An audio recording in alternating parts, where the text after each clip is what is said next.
Hello, everybody. Welcome to another episode of Higher Learning. I'm your host, Rashid. Today, we have a very special guest, Wade Mitzel, Chief Operating Officer with University of Louisville Physicians. Wade, how are you doing today? I'm doing well, and what an honor to be here today. I'm so excited to talk to you. We had a prep call. We were talking about your passion for hiring and for talent and all the good things that you're doing over there at UofL. So I'm really excited to get into it. I want to start here because a lot of times what I found is that people don't always know what a chief operating officer does. We want to try to demystify some of those things. Obviously, it's a different role company to company. So you are the chief operating officer at University of Louisville Physicians. What is the COO responsible for in a health network org like UofL? Yeah, that's a great question because I do think it's different in different organizations. So to give you an outlay of kind of who we are the University of Louisville Physicians. We have over 1,100 providers and about 250 clinic locations throughout our region here in Louisville, Kentucky. And I'm responsible for the physicians and the staff that support all these clinics. Plus, we have 7 inpatient facilities, 7 hospitals, and 4 ambulatory centers. So that sounds like an incredible list, but really what it boils down to is, we have a goal to impact our communities. So my goal is to grow our services and then also take care of our people that provide this excellent service. So that's really what it boils down to. Wow. And listen, I don't want to generalize, but most of the operators in my life, or the operators I know, they're very cut and dry, block and tackle, binary, black and white. We got to get this done. You have always seemed to have a passion for developing, hiring, retaining the physicians within your group. You even just talked about it just now. So I'm interested, what do you do differently? Because that hasn't always been my experience when I'm talking to even people in your types of positions in other healthcare networks. So help me understand why that's been important to you. And maybe there's an origin story there. Well, within our mission statement, it talks about our little niche, and we are in a very competitive healthcare environment. And what we provide different is that we're trying to bring academic medicine to our communities. So we're not sitting here in the downtown main, urban setting and saying, you need to come to us because we have all the specialties, things like that. We're doing something different. We want to bring it to the communities. Mm-hmm. So even this last year, we hired, and I think this number is pretty remarkable even for us, is that we hired 72 providers last year. Oh, wow. This year, we have 112 new providers starting in our system. Wow. And what I think we do differently is, we get providers involved in communication, a positive work environment. They help us with strategy, be on our boards. And we don't just hire them and expect them to just churn as many patients as possible, but we want them to really make an impact in our communities. So I think that people are beginning to buy into this mission. We've only been around as UofL Health since 2019, but wow. We've just seen such an incredible growth, and people are buying into the purpose and what we're trying to do to reach underserved communities. Yeah, I really love that. I had no idea that it's only been since 2019. And that kind of leads into my next question. We talk a lot about culture on this podcast, and typically we're talking to people who are in corporate organizations and the culture that they're trying to manifest and build, whether it be an entrepreneur from the ground up or somebody working in a Fortune 500 company. But you've always mentioned to me the importance of building a culture within a healthcare organization. And it's a little bit different that you're not working with this big legacy organization that's been doing things for 50 years. You can kind of build it from the ground up. So I'm interested, what is the culture you're trying to build? What are kind of the values and tenets, and how do you think it's going? Do you feel like that permeates the building and the people that you work with? That's a great question. And I think that, we have a mission, and you hear people like me in my position say, well, this is our mission. But, as our mission is that we are, as an academic healthcare system, we will transform the health of our communities through compassionate, innovative care. And the difference for this organization that I've seen is I actually think we believe that. And we are, and so for me personally, it's not so much that culture is out there. It's something that, we talk about that. Well, we need to change that out there, but it's really who we hire, who we bring in, how we lead. Having that culture of transparency where we show our shortcomings and we share the wins and we focus on that. And because we're a safety net hospital, we need to hire people and have the philosophy that we will always have a culture of yes. So if you have a patient coming in and a need, at 5:00, we will see you. And we have a strong mission and a desire to bring compassion and hope to our communities. So I think it all comes down to our people and how we do that, but really working with the people and pushing this every day, that there's a higher sense of purpose and that we have an obligation, and I need to be a good steward to impact our communities. I love that. I love the idea of a culture of yes. I've got 3 daughters. They're trying to get me to have a culture of yes at home. It hasn't been that way just yet, but I think it can be a really beautiful thing in the right environment. That's awesome. And I'm going to talk a little bit more. I want to understand kind of the behavioral profile of the people that you're hiring, because you're hiring for all these positions, but we'll get into that in a minute. And when we get to the hiring, I have talked with many healthcare leaders, and we've worked with different firms around the shortage of APCs, right? And at the end of the day, it's something that impacts every healthcare organization, large or small. So I'm interested, what, if anything, have you and the UofL Health organization done to combat that? It's funny you say that, because when it comes to the APCs, advanced practice clinicians, we haven't seen that shortage. So we don't have that shortage in that area. We have, there's nursing shortages and things like that we deal with. But we don't have that shortage. But what we are dealing with is, this old culture of, if you have an APC, that they're used as a scribe, or they're used not to the top of their license. So we have people, my role is not only to be a good steward of our people, but make sure they work at the top of their license so that they can provide the best care possible.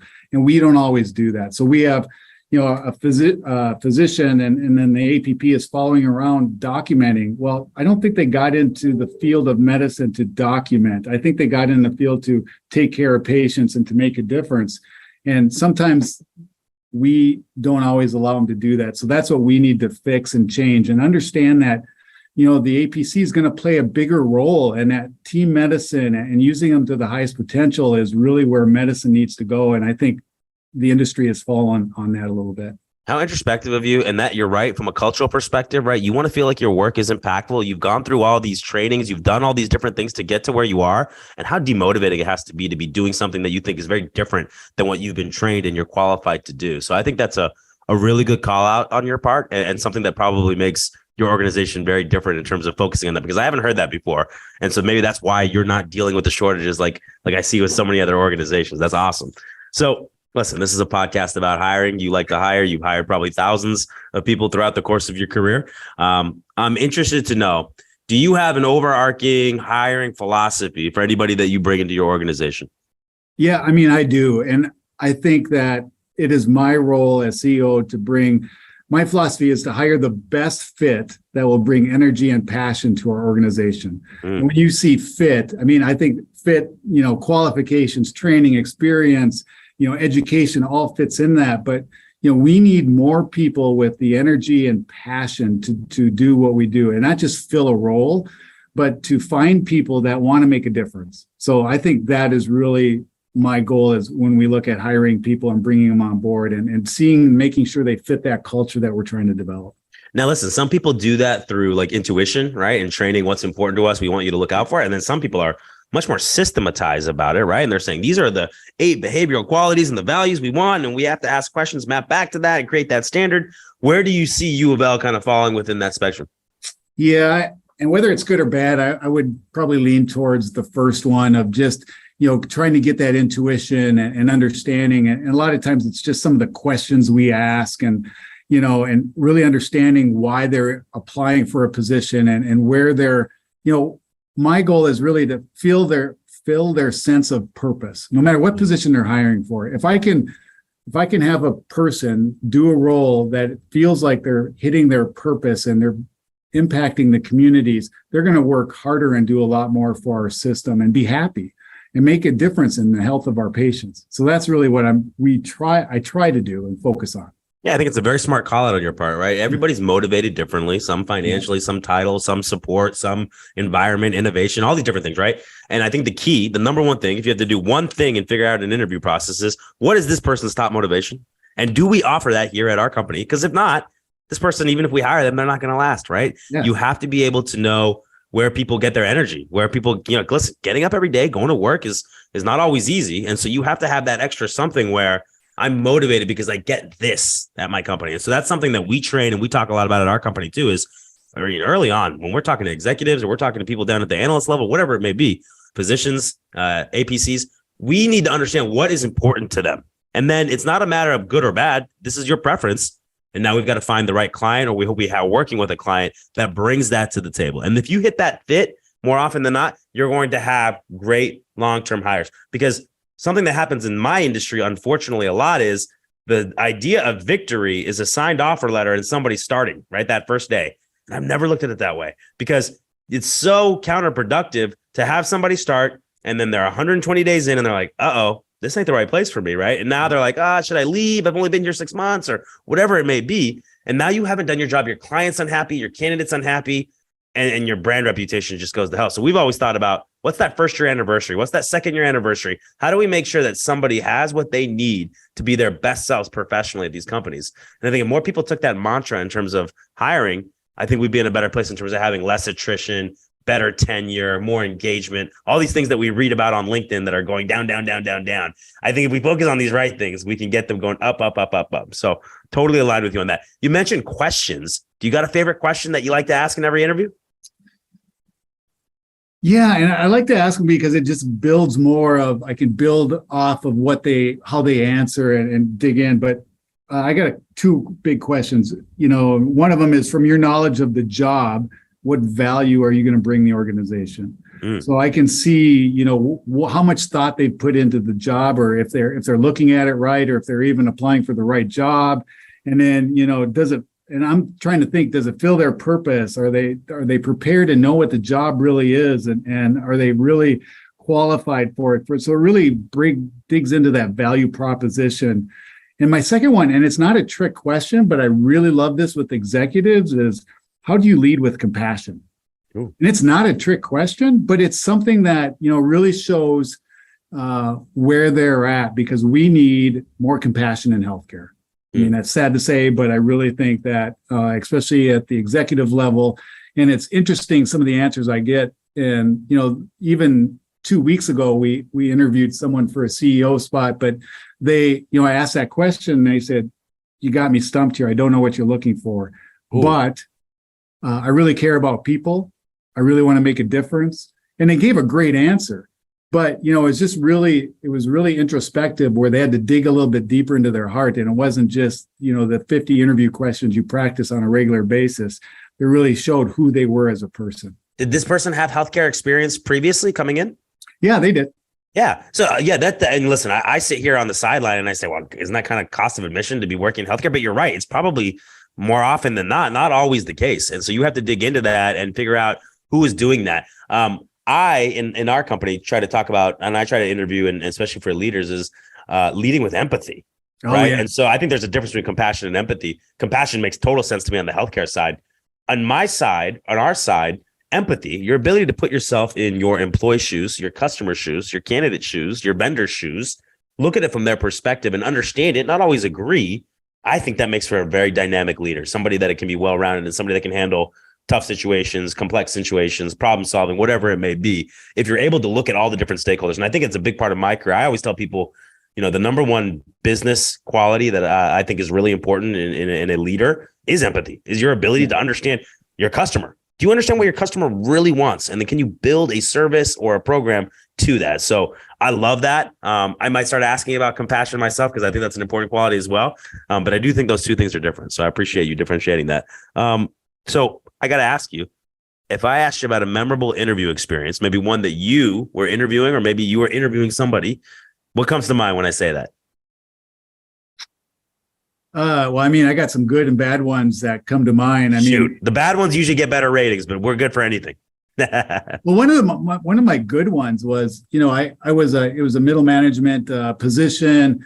I went through the paces with this organization. I did about six or seven interviews. I was very highly qualified. I thought it was going great. I met with the CEO like 3 times. He invited me in for the 4th time. And I thought he was going to make me a job offer. And he said, Wade, you're a great candidate, but you're not a right fit for us today. And I looked at him with that same look you just gave me. And I'm like, what does that mean? And he said, listen, where you want to take the organization is something we need to do, but I need to do a little bit more block and tackling before I can have someone like you in our organization. So give me a year to find someone to kind of fill out this blocking and tackling, and then I'd like to bring you back. And I was kind of honored. I didn't get the job, but I'm like, wow, he really understood his business. He understood where I wanted to go, but the company wasn't ready, and I really respected that. Wow, that's awesome. Yeah. And it's good. But really what it comes down to is people just want to be communicated with directly and honestly. At the end of the day. You don't want to be BS'd in an interview, whether you're interviewing or interviewing somebody else. One of the things that I've said before is that, one of the best comments I get throughout my career when I was actually doing recruiting was giving feedback to people and just, saying, hey, listen, you didn't get the job because you didn't have this blocking and tackling that we need out of this role. And they feel like if you had that, it could have been a different story. And you never have people, sometimes people be defensive, but for the most part, they'll say, thank you. Thank you for telling me that, because I can look to improve that, or I can take something away with that. I think what bothers people the most is when they don't know, or there's uncertainty and you can't do anything about it then. So I think that's awesome. Candidate experience is something we talk a lot about here at our company, and it sounds like something that has to be important for you at UofL. Do you do anything in particular to try to create a good experience? Is there anything you're telling your interviewers you want them to focus on? How do you think candidate experience is important? Am I overstating it, or is there anything you're doing maybe that's unique at UofL? No, I think that's a great question. You're spot on, but I want to give every candidate the best opportunity to bring the best self to the interview. So, clear directions, parking, time estimates. I even give them key topics that I want them to expound on so they can be prepared. Give them tours, give them key contacts. Like, here's who you're going to talk to, and here's some of their information. With social media, they can find a lot of that, but I want to give them that information ahead of time and give them the best opportunity to just, show their best experience possible. So I think, just being transparent, share with what I'm looking for, and, give them the opportunity to shine. I think that's really good. When we do that, we all do this, right? We all miss on hires every once in a while. Oh yeah. Even the best of us. When you miss and you look back, what did you miss on usually? So I put some thought into this because this is such a great question. I thinking back of all the ones I missed on, because you're right, we all miss. And I think the thing that I miss on is that, someone can give a great interview, but they bring baggage, and I miss the baggage. So whether it's, discontent with life, or a poor support structure, or, bad habits like gossip or negativity, some of that baggage, I think sometimes I miss that. And if I could see that or capture that, but it's usually the baggage that I miss. That's true in relationships too, huh? Not just with hiring. Oh man, I hear you on that. That's really good. And that's true. It's how do we, sometimes there's only so much you can do in an interview too, dig into that. Right. So you got to be really clever about it. You got to look for the signs. So I think that's a good call out by you. Now, I've been asking people, take this in a little bit of a different direction. I've been asking a lot of executives, what's a day in your life like? And I got to tell you, like 90% of them are just telling me how many meetings they have. So I'm going to frame this a little bit differently. What part of your day most fulfills you? What is the part of your work that you just love, you can't get enough of? And if you could just fill your day with this on the calendar, all those 18, 19 meetings you're talking about earlier, if you could just fill it with all of this, what would it be? Okay, so I'm kind of a data geek, so I love data. So I get here every morning and I review, key metrics. I know how many visits have gone through our clinics, every day. So I love the data piece of it and trying to optimize our data. But really, the thing that I enjoy most is probably, we do a lot of rounding and one-on-one meetings with key leaders. I love that. Meeting with leaders to say, how can I help you? What barriers are you facing? And how can I make your day better and optimize what you're trying to do? I think that energizes me. Or meeting with providers and clinics and rounding on patients to see how things are going and how I can add value to them is, I think that's just a great joy and an honor that I get to do. I love that. Wait, I'm throwing curveballs now. Now I want to know what keeps you up at night. Oh, what keeps me up at night? I think healthcare keeps me up at night. So coming out of COVID, expenses are going up, bottom lines are shrinking, and how do you manage that and retain good people? So I think that, and I think, being a steward of an organization, I have to bring my A game every day, and I worry that, we may miss something. And I just want to make sure that my people are taken care of and that patients get needs are met and all that. So I love that. I mean, I don't love that for you that's such a worrisome thing, but I get it. And that's true. And I think a lot of leaders are thinking about right now retention and how do we keep our people engaged. So I don't think you're alone in that. And that's definitely something that, I've talked to many leaders, and it's definitely a common thing. Is there anything you're working on right now that you're super juiced about, that you're really excited about? Yeah, so I would say this is probably a national problem, but especially within the state of Kentucky, behavioral health services are pretty much non-existent. We're starting a behavioral health behavioral telehealth clinic that we started. And we started small, and we just started doing internal referrals. Like if a primary care has someone that, and this isn't like dealing with schizophrenia, but this is someone that, may need a med adjustment or just suffering with depression or the things that we typically have. A lot of these patients have nowhere to go, and our primary care has nowhere to send them because, the psychiatry is just being overwhelmed right now. So this clinic, we started it, and we're beginning to take on more and more patients. And we have our competitors now even referring into us because it's such a great service. So we take care of those acute needs, and then we send them to where they need to go. So maybe it's social determinants, maybe it's some health issue, maybe it's, they don't have the right food or housing or things, and just meeting their needs. And now we're going to grow it throughout the state. So I just think it's a great opportunity for us that we can help other healthcare systems and providers have an outlet to where if someone's really struggling, they can call this number and get help immediately and to do that. So that is something exciting that, something unique that we get to do that probably other people don't get to do. And what's neat is we're doing it not because we're going to make a ton of money, because we're not, but it's a need that we have. And we're trying to meet underserved areas and places where they don't have healthcare. And this is being very well received. And it's just exciting that we get to help people in this way. Super admirable. I love hearing about that. I love helping the underserved communities. One of the good things that came out of COVID, I think, is this understanding of mental health and the importance of mental health and the issues that come with it.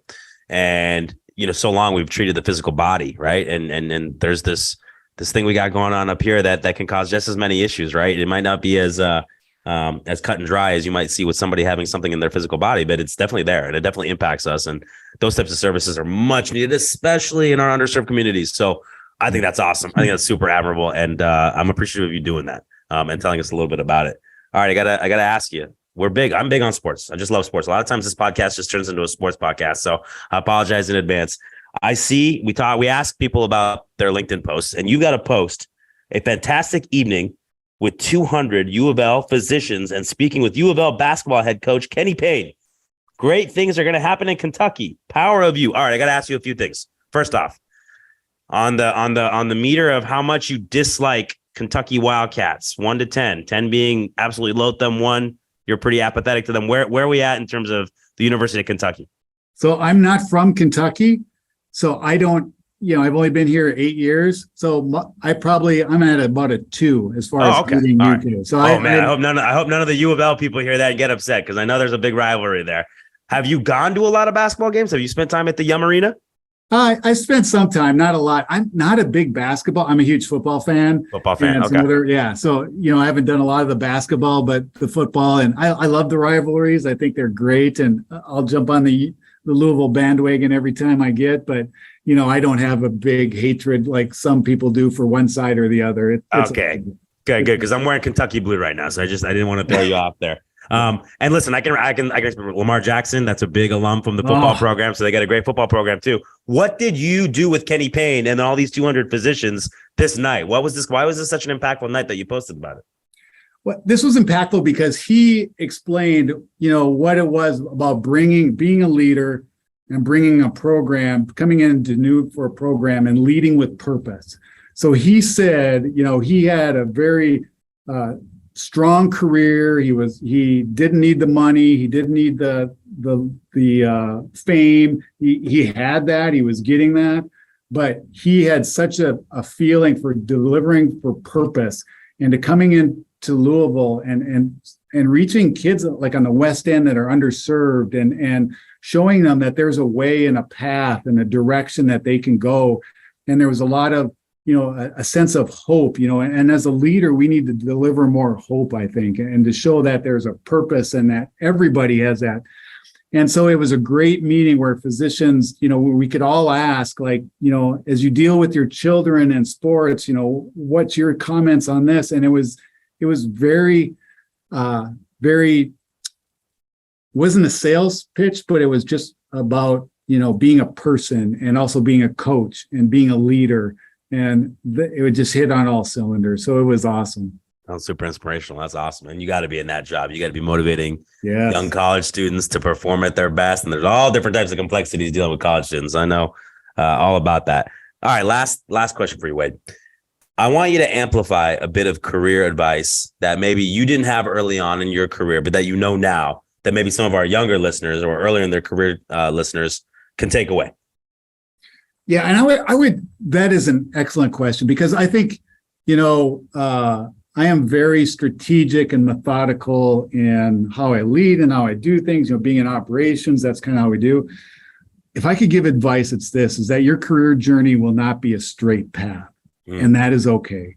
And that each day, try to find ways that you can add value where you are. Don't worry so much about that, that next position or title or wherever, but learn from the experiences or where you're at today and try to add value and lead with compassion and just try to make a difference. If at a young age, if I focus more on making a difference, I think I would have been a lot happier than just, churning and pushing forward and all that. But, don't lose your happiness in your career.